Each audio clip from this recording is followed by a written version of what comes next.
Buenas, es un gozo encontrarnos nuevamente esta mañana. Nuestro tema de hoy es verdadera familia. Continuamos con Marcos capítulo 3, del verso 20 hasta el 35. Juan Marcos nos narra la preocupación de la familia de Jesús, creyendo que está fuera de sí.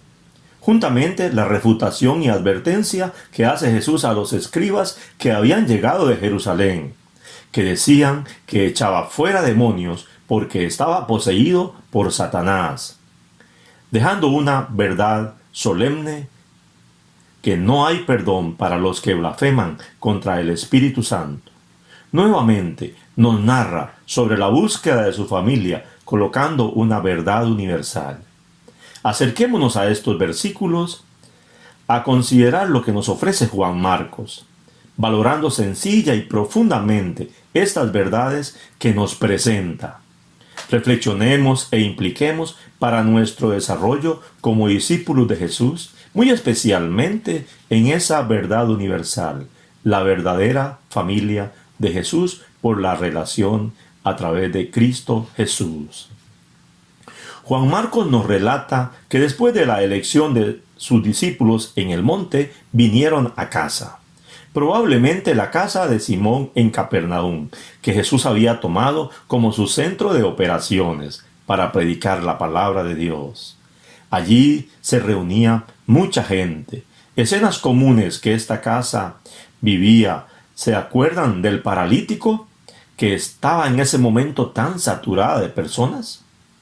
Era tanta la gente de atender que Jesús y sus discípulos no tenían ni tiempo para comer sus alimentos. Las noticias vuelan y llegan a oídos de los parientes del Señor. No dudaron en presentarse con el propósito de prenderle porque creían que estaba fuera de sí. ¿Estarían preocupados por no estar atendiendo a sus necesidades básicas? ¿Vinieron a llevárselo para hacerse cargo de él? ¿En verdad está loco Jesús? ¿Es un fanático religioso mentalmente desequilibrado? ¿Son obsesivos compulsivos que no tienen tiempo ni para comer? La familia expresa una preocupación extrema, diciendo que estaba loco. Querían llevárselo para atenderlo. Antes de poder cumplir su misión, son interrumpidos por algunos escribas que habían venido de Jerusalén. Los escribas son expertos de la ley. También se les decía abogados o defensores de ella. Muy posible fueron enviados por el Sanedrín. Ellos no van a permitir que Jesús siga con las suyas y que el pueblo esté maravillado de tanta obra milagrosa en su beneficio. Especialmente la liberación de los endemoniados. Lanzan una acusación muy grave, diciendo que Jesús estaba poseído por Belcebú, el jefe de los demonios, y que echaba fuera los demonios con el poder del príncipe de ellos. ¡Qué acusación más venenosa y malvada! Jesús poseído por demonios y los echaba fuera porque estaba aliado a Satanás. Veamos la respuesta de Jesús. Llamó a los escribas que le acusaban teniéndolos enfrente. Refutó los cargos que le hacían en parábolas. Estas pueden ser historias cortas y sencillas, con un principio y un fin. Tienen un solo énfasis o lección. También las hay en forma de dichos proverbiales. Estas funcionan como un medio para obtener una reacción de parte del oyente. Veamos cómo las usa Jesús y refuta a ellos. Primero se ocupó de la segunda acusación, echar demonios por estar aliado a Satanás. Comenzó haciéndoles una pregunta retórica. ¿Cómo puede Satanás echar fuera a Satanás? Desde luego que no. Muestra lo absurdo de las suposiciones y declaraciones de los escribas. Les dice esta expresión parabólica. Si un reino está dividido contra sí mismo, tal reino no puede permanecer. Y si una casa está dividida contra sí misma, tal casa no puede permanecer. Satanás no va a actuar contra sí mismo. Eso sería su segura destrucción. Si ello llega a pasar, él llega a su fin. Es falsa esta acusación. Jesús no liberaba ni expulsaba los demonios por Satanás. En segundo lugar, Jesús manifiesta que es más poderoso que Satanás y los demonios, dando esta otra expresión: nadie puede entrar en la casa de un hombre fuerte y saquear sus bienes si antes no lo ata. Solamente así podrá saquear su casa. Es claro, él está demostrando que es más poderoso que Satanás. Ya en este tiempo de atrás, él estaba venciéndolo. Recordemos el día de ayuno, venció las tentaciones que le presentó. En la sinagoga, aquel hombre con espíritus inmundos que daba voces, le cayó, le ordenó salir, y éste, sacudiéndole con violencia y clamando a gran voz, salió. Tantas personas libertó. Está arrebatando los bienes de Satanás. Personas en que él ejercía su esclavitud y control. El nuevo rey y su reino está destronando a Satanás del suyo. Él es más poderoso, él es más fuerte. No hay alianza con Satanás y es más poderoso que él. Su misión es confrontar y someter a Satanás bajo sus pies y liberar a aquellos que se encuentran esclavizados por él. La refutación de Jesús concluye con palabras sumamente importantes. De cierto os digo que todos los pecados y las blasfemias, cualquiera que sean, les serán perdonados a los hijos de los hombres, pero el que blasfeme contra el Espíritu Santo no tiene jamás perdón, sino que es reo de juicio eterno. Todo pecado, todas las cosas que infrinjan la ley de Dios, todo lo que no agrada a Dios, son perdonados, de los cuales los hombres se arrepientan. La blasfemia contra el Espíritu Santo lleva consigo el aterrador pronunciamiento de que el que comete este pecado es reo de juicio eterno o culpable de un pecado eterno que no puede ser perdonado jamás.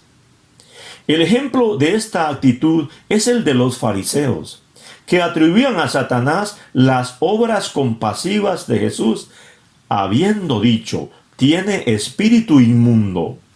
El pecado imperdonable es atribuir a Satanás las obras hechas por el Espíritu Santo. En semejante estado no es posible arrepentimiento del corazón endurecido, pues el reconocimiento del pecado ya no es posible, y la oferta divina de misericordia es en efecto rechazada.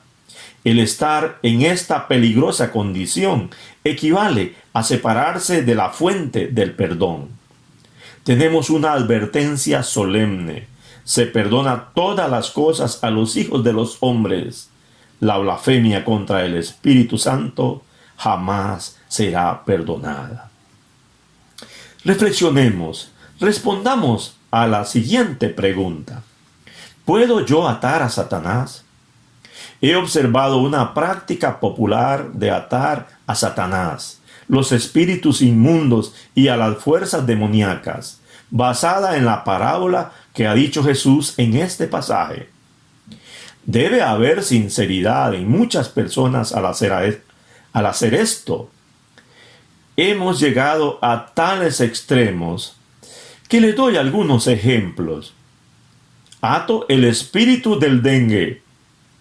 Ato el espíritu de la deuda. Ligo a Satanás, y pudiera seguir diciéndoles muchos más ejemplos, algunos hasta risibles. Si pudiéramos atar a Satanás y los espíritus inmundos y efectuar todo lo que decimos por medio de nuestras oraciones, deberíamos ponerlo en práctica lo más pronto y lo más frecuentemente posible. Por otro lado, una vez que los demonios han sido atados, ¿cómo nos explicamos que andan sueltos nuevamente y que debemos de atarle y seguirles atando? La palabra de Dios no ofrece base para esta práctica. Ningún apóstol lo hizo. Y no hay versículos bíblicos que nos ordenen a los cristianos practicar esto. A los hijos de Dios se nos ordena que nos sometamos a Dios, que resistamos al diablo, pero nunca que le atemos. Se nos dice que nos fortalezcamos en el Señor y en el poder de su fuerza, que nos vistamos con toda la armadura de Dios para estar firme contra las acechanzas del diablo. Nos es ejemplar Judas a referirnos del arcángel Miguel cuando contenía contra el diablo. Él dijo: el Señor te reprenda. Le animo a realizar estas preguntas. ¿Lo que estoy haciendo goza de apoyo bíblico? ¿Está de acuerdo con la sana doctrina? Si no tiene apoyo bíblico, no lo practique. Dejo en su corazón: el único que puede vencer a Satanás no es ninguno de los seres humanos, sino Jesucristo. Él es el más poderoso.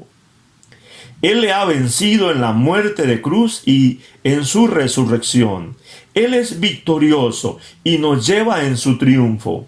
Él nos hace a nosotros más que vencedores, a los que estamos en Él. Todas estas cosas le podemos vencer porque Él ha vencido por nosotros. Juan Marcos vuelve a la escena familiar que fue interrumpida por los escribas. Llegaron María, la madre de Jesús, y sus hermanos. Les era imposible acercarse debido al gentío. Quedándose fuera de la casa, enviaron a alguien para que pasara hasta donde estaba Jesús y diera el mensaje que ellos estaban afuera y que le andaban buscando. La gente de su alrededor le dijo el mensaje a Jesús, que su madre y sus hermanos estaban afuera y le buscaban. Él le respondió diciendo: ¿quiénes son mi madre y mis hermanos? Y mirando a los que estaban sentados alrededor de él dijo: aquí están mi madre y mis hermanos, porque todo aquel que hace la voluntad de Dios, ese es mi hermano y mi hermana y mi madre. Jesús no está repudiando a su madre y a los hermanos. No es un repudio de las relaciones familiares. Él resalta la profunda relación que una persona puede tener con Él, resaltando en un contraste de los que están cerca y de los que están afuera. A la vez afirma que la relación que ellos tenían con Él iba más allá de los vínculos familiares naturales. Todavía amplía más su respuesta diciendo: todo aquel que hace la voluntad de Dios, ese es mi hermano, mi hermana y mi madre. El hacer la voluntad de Dios es lo que caracteriza a quienes forman la familia espiritual de Jesús. Son los que han dado la respuesta creyendo a las buenas nuevas de salvación. Son hechos hijos de Dios por voluntad divina. Valoremos implicando esto. Respondamos: ¿soy de la familia de Dios? Si no lo eres, es posible serlo el día de hoy. Reconoce a Jesús como tu Señor y Salvador. Como hemos dicho anteriormente, Él perdona todos nuestros pecados cuando nos acercamos a Él arrepentidos. Venga a Él, confiéseselos, pida su perdón. Su palabra dice que si confesamos nuestros pecados, Él es fiel y justo para perdonar nuestros pecados y limpiarnos de toda maldad. La verdadera familia de Jesús está formada por los que escuchan y le obedecen a Dios. Nos dice que a todos los que le recibieron, a los que creen en su nombre, les dio la potestad de ser hechos hijos de Dios. La palabra de Dios nos da este mensaje. Si oyeres hoy su voz, no endurezcáis vuestros corazones. Si usted y yo ya le hemos reconocido como Señor y Salvador, somos la verdadera familia de Dios. Esa familia que se forma especialmente por escuchar su palabra y obedecerla. En esta narración tenemos personas interesadas en Jesús, manifestando su excesiva interpretación de sus hechos. Unos creían que estaba loco, otros en su odio llegaron a decir expresiones muy graves. Desde luego, la naturalidad de ellos hacen que no son de la nueva familia espiritual del reino de Dios. Por la proclamación del Evangelio ha sido engendrada una nueva familia. El vínculo que les une es cumplir la voluntad de Dios. Esta manifiesta a través de su experiencia vivencial cada día. Esta familia de Dios está llamada a vivir en esa relación con Él, manifestando esa obediencia hacia la voluntad de su Padre Celestial. Se les ama mucho. Dios les bendiga más.